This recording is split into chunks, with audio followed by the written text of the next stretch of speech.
Hello guys, നമ്മൾ ഇന്ന് ഉച്ചയ്ക്ക് ഷാപ്പിൽ പോകണം കേട്ടോ ഫുഡ് കഴിക്കാൻ. ഏകദേശം ഒരു മണിയൊക്കെ കഴിഞ്ഞു കേട്ടോ അവിടെ നിന്ന് ഇറങ്ങുന്ന സമയത്ത്. അങ്ങനെ 2 കാറിലാണ് പോകുന്നത്. ഈ കാർ ആദ്യം പോയി, നമ്മൾ സെക്കൻഡാണ് പോകുന്നത്. ഞാൻ, അമ്മു, ശരത്ത്, ശിശിര, പിന്നെ കുട്ടികൾ ചിക്കും നിവിയായിരുന്നു. അപ്പോൾ ആദ്യം പോയത് അവരാണെങ്കിലും ഫസ്റ്റ് എത്തിയത് ഞങ്ങളാട്ടോ. കുറേ നേരം അവിടെ വെയിറ്റ് ചെയ്തിരിക്കുമ്പോൾ ഞങ്ങൾ പൊറോട്ട അടിക്കുന്നതൊക്കെ കണ്ടു. നല്ല കിടിലം പൊറോട്ട ആയിട്ടോ അവിടുത്തെ, നല്ല സോഫ്റ്റ് സാധനം. അപ്പോൾ ഫസ്റ്റ് ഞങ്ങൾ വന്നുകൊണ്ട് ശരത്താണ് ഓർഡർ കൊടുക്കുന്നത്. ചിക്കു അവിടെ കോപ്രായം കാണിക്കുന്നത് അവൾക്ക് പൊറോട്ട വേണം, അത് ഓർഡർ പറയാത്തതുകൊണ്ടാണ്. ലാസ്റ്റ് പൊറോട്ടയൊക്കെ പറഞ്ഞ് ഞങ്ങൾ ഓർഡറൊക്കെ കൊടുത്തു കഴിഞ്ഞപ്പോഴാണ് ആദ്യം പോയ 1ാമത്തെ വണ്ടി വരുന്നത്. അങ്ങനെ അവരും കൂടെ വന്നിട്ട് നമ്മുടെ ടേബിളെല്ലാം ഫുള്ളായിട്ടോ. അങ്ങനെ ഓർഡറിന് വേണ്ടിയിട്ടുള്ള കാത്തിരിപ്പാണ് ഇനി. ഞാൻ ആദ്യം വിദഗ്ധമായിട്ട് നിവിയെ ശരത്തിൻ്റെ മടിയിൽ ഏൽപ്പിച്ചു. കാരണം എൻ്റെ മടിയിലൊക്കെ ആണെങ്കിൽ അവൻ തെണ്ണിപ്പ് കാണിച്ചുകൊണ്ടേയിരിക്കും. മാമന്മാരുടെ മടിയിലാവുമ്പോൾ കൂളായിട്ടിരുന്നോളും, പാവം എൻ്റെ ചെക്കൻ. അപ്പോൾ അത്യാവശ്യം നല്ല തിരക്കുണ്ടായിരുന്നു കേട്ടോ. ഈ സമയത്താണെങ്കിലും ഞങ്ങളവിടത്തെ ഇപ്പോൾ 2 മണിയൊക്കെ കഴിഞ്ഞു. അങ്ങനെ നമ്മുടെ ഓർഡറുകൾ ഓരോന്നായി വരൽ തുടങ്ങി.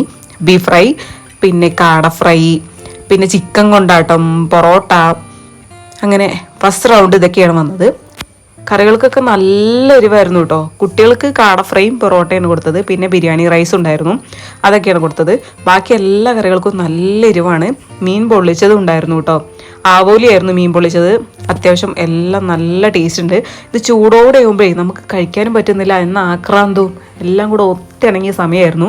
ആവോലി ഫസ്റ്റ് ശരത്താണ് എടുക്കുന്നത്. നല്ല സോഫ്റ്റ് സാധനമായിരുന്നു. അങ്ങനെ അവൻ മീന് കുറച്ചൊന്ന് ചൂടാക്കിയിട്ട് നിവിക്ക് കൊടുത്തു. അപ്പം എന്നിട്ടും ചൂട് പോകാത്തതുകൊണ്ട് എൻ്റെ ചുട്ടുമണി ഫൂ ഊതുന്നുണ്ടായിരുന്നു. ചെറിയ കുട്ടികൾക്ക് അതിൻ്റെ മസാലയും പുറത്തുള്ള മസാലയൊന്നും കഴിക്കാൻ പറ്റില്ല കേട്ടോ. നല്ല എരിവാണ്.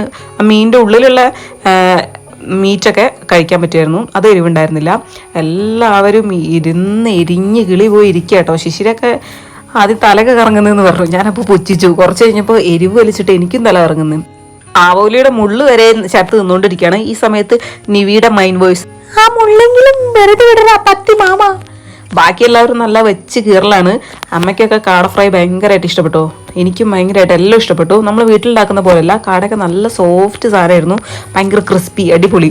പിന്നെ എരിവ് വലിക്കുന്നവർ ഓരോരുത്തരായിട്ട് പെപ്സി കഴിക്കുന്നുണ്ടായിരുന്നു, പിന്നെ ഐസ്ക്രീം കഴിക്കുന്നുണ്ടായിരുന്നു. കുട്ടികൾക്കൊക്കെ വേഗം ഐസ്ക്രീമൊക്കെ വാങ്ങിച്ചു കൊടുത്തു. എന്നിട്ട് നമ്മൾ പിന്നെ ലാസ്റ്റ് ആയപ്പോൾ താറാവും കൂടെ നമ്മൾ വരുത്തിയിട്ടോ. അങ്ങനെ താറാവിലാണ് ഞങ്ങൾ അവസാനിപ്പിച്ചത്. നല്ല ടേസ്റ്റ് ആയിരുന്നു. പിന്നെ ഞങ്ങൾ ലാസ്റ്റ് എല്ലാവരും ഐസ്ക്രീമും ഒക്കെ വാങ്ങിയിട്ട് എരിവും വലിച്ച് അവിടെ നിന്ന് വീട്ടിലോട്ട് പോകുന്നു. അടിപൊളിയായിരുന്നു കേട്ടോ. ഒരു തവണയെങ്കിലും നമ്മൾ ഷാപ്പ് എക്സ്പീരിയൻസ് ചെയ്യണം.